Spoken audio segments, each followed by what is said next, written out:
They're two happy women bringing you inspiring stories, politics, pop culture, and lifestyle hacks, all with an eye to making our communities and our country a better place to live. It's the Happy Women Podcast with your hosts, Jen Horn and Katie Gorka. Democrats couldn't cancel President Trump, so now what? How do they threaten Republicans and the sane-minded in the country? Well, we're going to talk about it today. Welcome to the Happy Women Podcast. I'm Jennifer Horn. And I'm Katie Gorka. And Katie, I think you and I are very excited. We've been fans. Well, I've been a fan from afar of Stacy Washington. She is the host of Stacy on the Right, XM Sirius. You probably hear her there. You also see her. I know you're watching the Salem News Channel each and every day, 5 p.m. Eastern Time is the spot. You can follow her on social media at Stacy on the Right and get her book. She's got a book out right now, Eternally Cancel Proof, kind of like President Trump these days. A guide for courageous Christians at navigating the political battlefront. Stacy Washington, thanks for being with us. Welcome to the Happy Women Podcast. Thanks. And I feel very at home here because I am one happy woman pretty much all the time, to the point of being called a little Pollyanna-ish, which I think is not actually the real insult people think it is, but yeah. I get that too. And I'm like, you know what? Keep it coming. I'm a happy warrior, baby, all day long. Yeah. Well, we appreciate it. And, you know, whenever people see this podcast, they always go, oh, happy women, you must be conservative. I don't know why they think that, but maybe they've seen the other side. Well, they've seen the polls. The polls show that conservative women are happier, the happiest group, actually. Yeah. Well, we're going to talk about your background. We're going to talk about the book. You have such an incredible story. But before we jump into any of that, it feels like he's already been in office 100 days because of the output and the promises delivered. But give us your thoughts. As we record today, we're just a couple of weeks into the Trump presidency. What are you thinking so far? Well, favorite best president ever, President Donald John Trump, has been pretty amazing. And I spent many, many hours on television and radio advocating for him during the 2020 campaign, and then was sorely disappointed. I mean, I was literally like, Lord, what's happening here? Like, we couldn't have lost this. And so then he wasn't in office and President Biden was. And I felt just a judgment on our country. I felt like we were being punished, and I felt like we really had to have a change. I started praying for revival. We have this prayer breakfast like every other year, every 2 years that they're actually my prayer partners and my best buddies. We put it on here locally, and it's for pastors and ministry leaders. They come and we spend pretty much the whole time before we eat lunch just praying.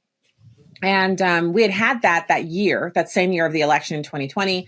And we've had it a couple times since then. And I just felt like there was a real need for us as Christians.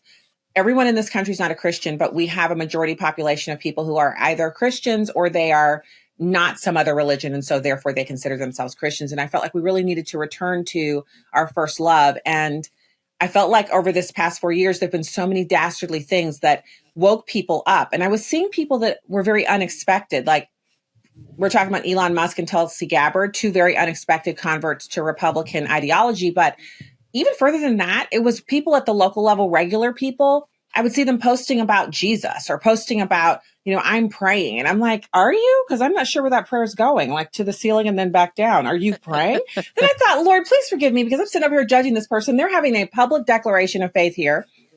And so I thought, what's happening with President Trump? And the Mar-a-Lago raid was when we all kind of woke up and we were like, whoa, these are not the Democrats we are used to. Like, this is something different.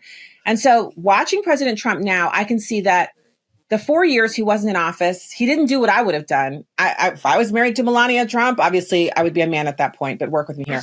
I would be on an island someplace, right? They own hundreds of properties, and in every property they have a suite or section that is their apartment. So they can travel all over the world and they're always at home. I would literally be I would be out. And for a while, it looked like he was aging backwards. And then they raided Mar-a-Lago. And then he started to have this kind of heavy look about him. And we just started praying for his safety and for him specifically, just to be strong. And boy, have our prayers been answered, because this man spent 4 years planning how to fix this country, and not like regular fixing. I mean, in the depths of the bowels of government, he literally did the research and figured out what needed to be done. And so it has been 4 years worth of effort in 10 or 14 days. I'm not even sure where we are at this point. He's making me tired by the level of activity that he is exerting, but it's exactly what we hope for. Every time I attend a prayer, anything, I hear people praying that the corruption would be rooted out, that those in government who don't want to serve us would be taken out. And President Trump back in 2020, he was a great man. He was my favorite best president ever then too. But this new man with his wife who dresses like a hitman on some days and, Queen Barbie on the other days. I mean, who doesn't love Melania Trump in a beanie, aviators, skinny jeans, and combat boots? I was like, please great. Bring this Melania Trump to me I'm mainline it to my veins. I need it. I've needed her for 4 years. I like to see beauty. I like beauty in architecture. My hobby is interior design. I love beauty. And she just epitomizes that. And then when she opens her mouth up, it's so sweet and so winsome and so wonderful. And she's so happy. And then she's got that son. Oh, he's magnificent. She's done such a great job with him. And so I see him working really hard for us. And I see he's taken such harsh hits, but that first day, that first 24 hours, he was sitting in the Oval Office and, he was signing executive orders and taking questions from the press at the same time, which we hadn't seen that in 4 years. So I was like, I'm out of popcorn. I need it because I want to eat popcorn that's sweetened and watch this man. And so he's in there doing that. And Will Scharf, who ran for AG here in Missouri and didn't win. And I got to sit with him with a girlfriend of mine who's close to him. And we sat at lunch at a coffee shop and we talked. And this is a brilliant, brilliant man who understands the Constitution. He understands our Anglo-Saxon form of jurisprudence. He is a brilliant individual. And there he is explaining the executive orders to President. So I texted him. I was like, I don't even know if you're going to remember that we had lunch once a couple years ago and that I am so totally ready to interview you whenever you want. But anyway, we're so proud of you. My entire book club and I were just texting. We were having a love fest over you being there in the Oval talking to President Trump through these executive orders. And he actually texted me back and said, thank you so much. I'm like, oh my gosh, I'm inside again. I'm back in. So all I can say is this is the demonstration of answered prayer. And if you are not a Christian, just take my excitement. You don't have to be a Christian to be happy for someone else who's getting something that they want. But when President Trump had a 1 millimeter miracle and turned his head at just the right moment and wasn't killed, that was answered prayer. Him sitting in the Oval Office and signing executive orders, undoing the ignorant, evil malfeasance of the Biden administration, answered prayer. Every bit of this is what people prayed for, that we're getting to watch it happen. And so I'm encouraging other people, you have other things in your life that you've been praying for, pray for them and believe, because every time we get answered prayer, we're supposed to write it down and talk about it with our friends and then use it to remember when we need it to pray again. And then also get together with a few people. The other thing this demonstrates is that when we get together and pray corporately as a nation, the hand of God has moved. And we are so blessed by that. And, you don't have to be a Jesus fanatic to understand how powerful it is to have a good leader in office that is actually working on our behalf. And for those who don't love it, that's okay. It's the same as when your kids don't want to do what you say. When kids don't want to do what you say, you exert a little pressure, remove devices, whatever. And eventually they do what you say. And then later you say, remember when I told you to? Yeah, that's what's going on here. So for those who don't appreciate it, that's okay. You're going to get some of this anyway. You're going to get some good GDP, some zero inflation. Apparently you're getting a sovereign wealth fund. You're going to get some peace in the Middle East. You're going to get a little bit of this, a little bit of that. And it's going to be pretty. And you're already getting cheaper gas. Has anybody noticed? Yeah. Yep. It's pretty good. We just need to work on the eggs, but that's because California's murdered all the chickens because they don't want the bird flu. So, it's a whole different thing. It's going to get there. I love how everyone expects it to be instant. Yeah. Did Biden destroy our country instantly? No. He worked on it for 4 years. President Trump needs time to get going, but he's moving faster than any other president has. He's having more press conferences, answering more questions. He has the best press secretary, Caroline with a K, Levitt. Yeah. We don't have anything bad going on right now. There's nobody there. Like when I saw that Sebastian Gorka was going back, I was like, I was literally like, this is what I want. I want a little bit of the sweet and nice. That's Caroline Levitt. And I want some of the mean. That's Sebastian Gorka. I want him to go in there. He's going to be in there doing stuff. And I was like, I just can't believe the dream team that he's assembled.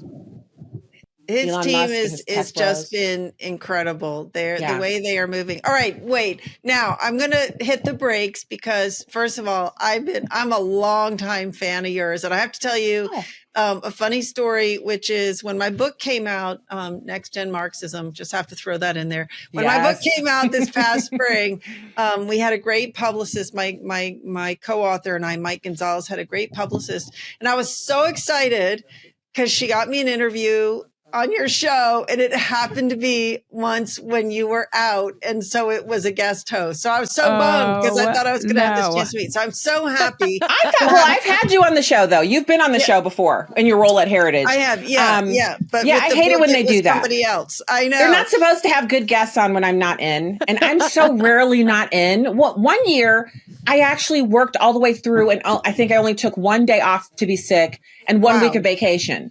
For a whole year. And my husband was like, it seems like you've worked pretty hard this year. I'm like, check out my W-2. It shows that I've only taken 1 week off. He was like, what? I'm like, I know. I'm crazy, but I'm crazy about the thing. But that was 1 year. Now I'm back to like trying to be a regular person. But yeah, I hate it when we have really excellent guests on when I'm not there, because I'll be in my car wherever I am doing whatever I have to do. And I'll look at the notification and I'm like, Catherine Gorka. I'm not there. You know what my husband does when that would happen to him is he'd actually call into his show. So I used to fill in for Dana Lash, and she would do that to me. I'd be filling in for her, and she would call in a helicopter. You know Dana.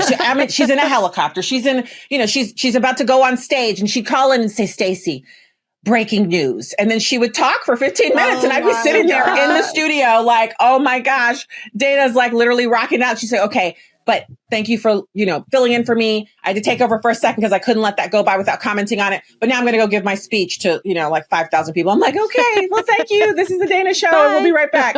So, I get that. And I think that's why people love Sebastian Gorka and other hosts at Salem. If I wasn't on SiriusXM, I would be begging the powers that be over at Salem to let me be a host over there because I love it. But they already have so many big hosts. They don't have room. They don't have room for anyone else. So I'll have to stay at SiriusXM. But before we go any further, I want you to go back a little bit because I was blown away by your background. I didn't realize.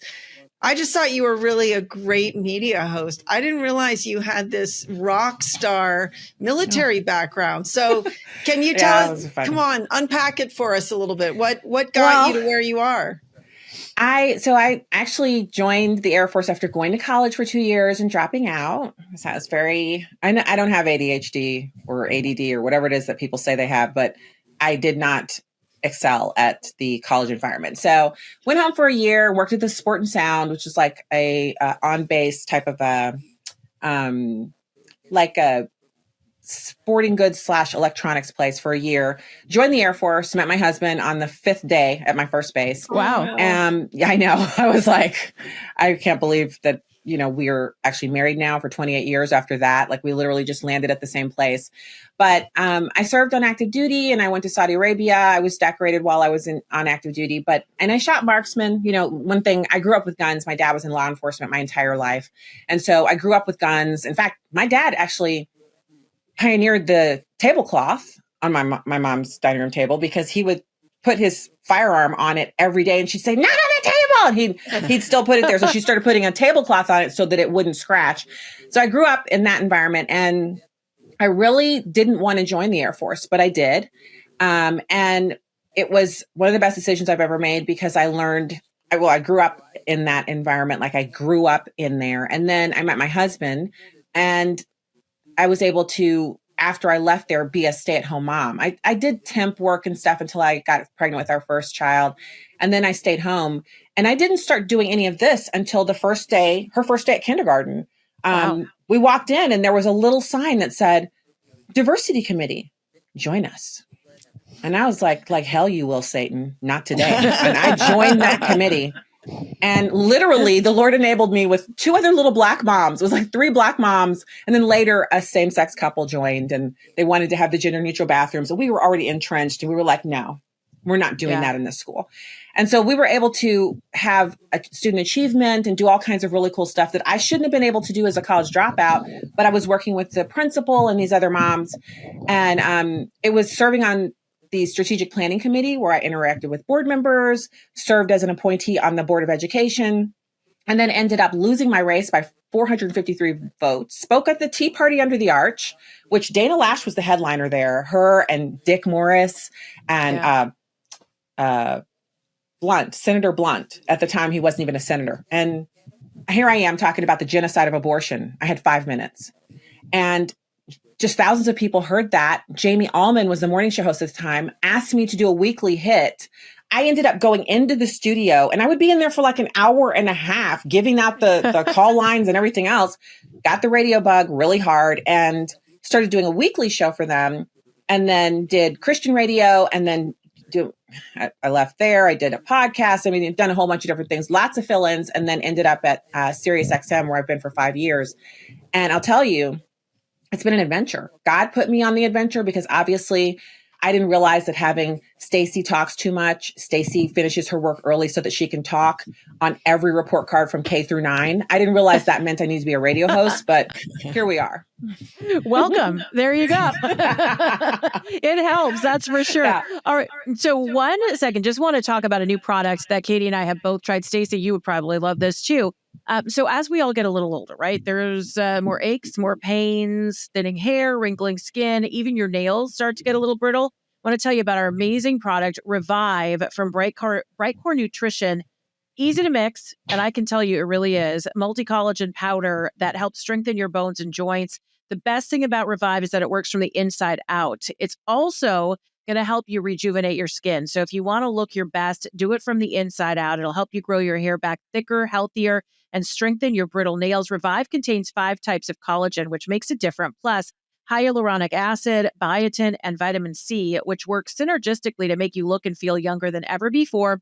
All natural, non-GMO, and the best part, 100% made in the USA, not subject to tariffs. So there you go. We're winning all the way out of the box.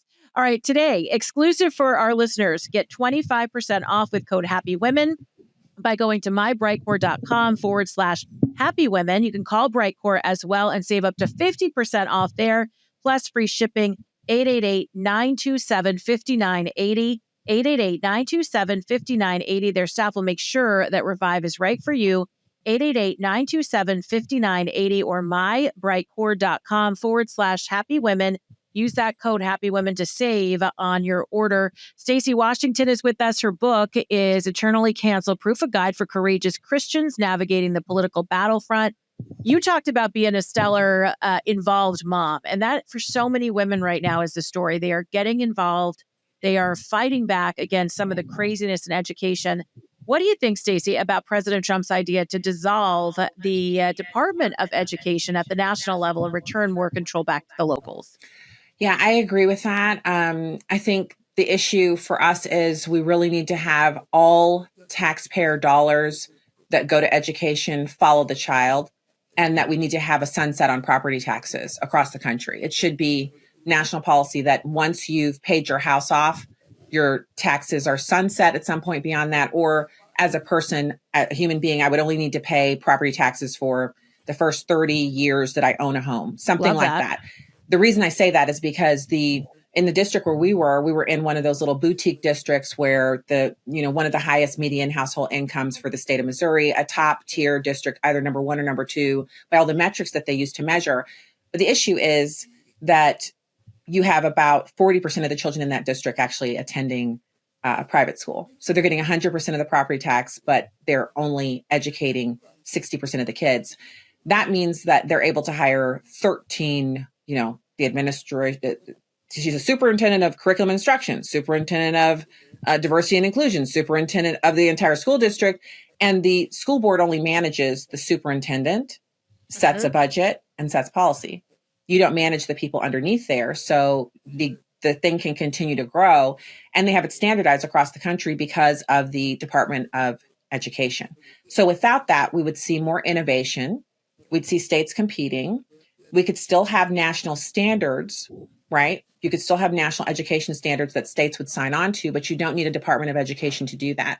And the competition would spur growth in different schooling alternatives, and it would make public schools competitive again. So there's a lot to it. I mean, I think School Choice Week last week was an example of just how far we've come. The biggest jump in homeschooling is in the Black community, which is an acknowledgement that Black children are not being served by our current public education system. And what I found in my time when our kids were in public school, when I was on school board, is that even as a school board member, I had a limited amount of power to exert over. I'm literally in charge of the school district as a school board member, and I still had a limited amount of power. And that's because the school district they didn't have National Education Association, but they had their own union that they'd created. They didn't want to be part of the NEA, but they had their own union, and we would negotiate with them. And it was like sitting with a mobster. I actually went in there. I was so nice. Now, Stacy of 2025 should have been in that meeting because he would have been trying to intimidate me. And I would have said, excuse me, sir, but do I need to call my husband? Because I don't actually fight my own battles, not the physical ones. So if you want to go mentally, I'll cut you to the quick. I'll make you think about me at night before you go to bed, and you will cry. Or if you want to have fisticuffs, I'll call my husband here and you won't survive. So what is wrong with you? Why are you showing me aggression? But I was sitting there and thinking, why are they so aggressive? And what's happening? We were negotiating their privately purchased health insurance program. And, teachers are actually healthier than the general population. So they're able to get better deals with insurance by negotiating their own plan. And they create a custom plan for you that's for your district. The teachers are usually younger. They have more babies, but they're healthier overall. And so it's a better deal for them to negotiate their own private plan. And we were talking about that. And I was thinking, this is a really great plan. And our teachers are paid higher than the median, like far higher than the median for the state. They have a really good deal here. I wonder why there's so much aggression. Well, because they're used to dealing with the elected school board members don't really know how to negotiate this. And the person who should be negotiating it, the taxpayer, is not really at the table because the school board members are hamstrung.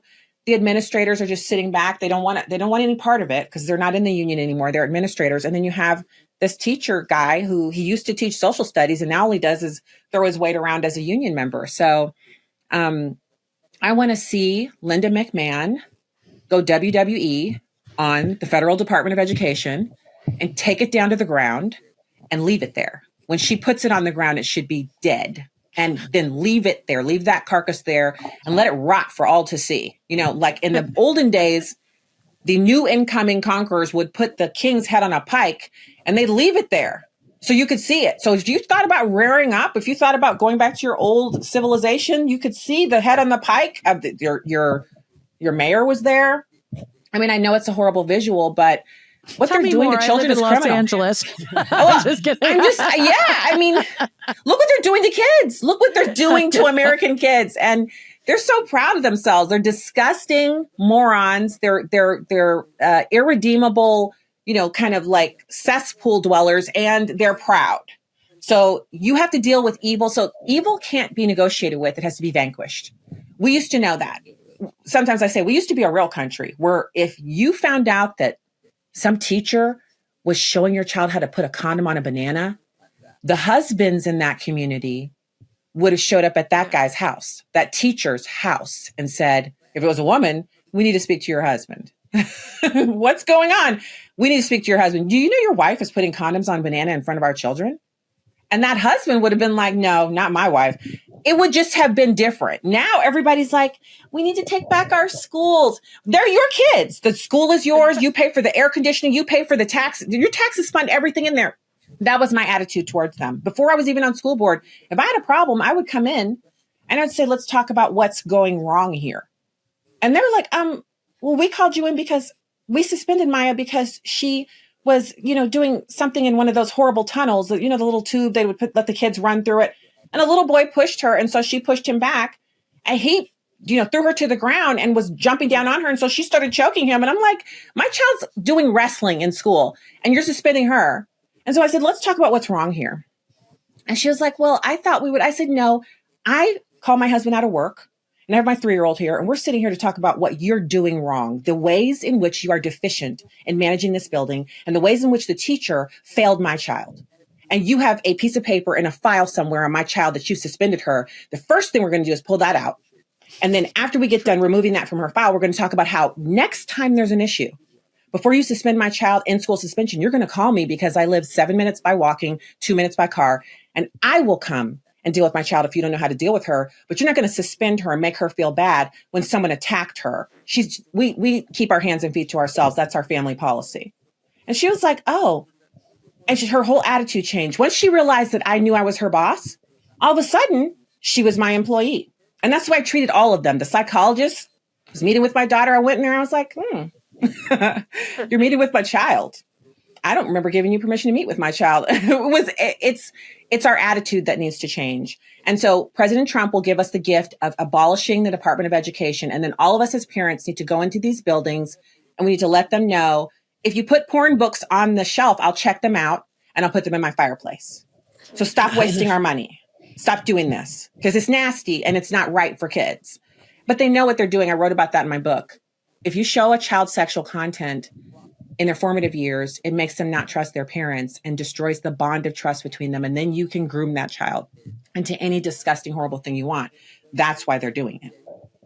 I'm glad you mentioned the book. So let's talk about it for another minute. Eternally Cancel Proof, a guide for courageous Christians navigating the political battlefront.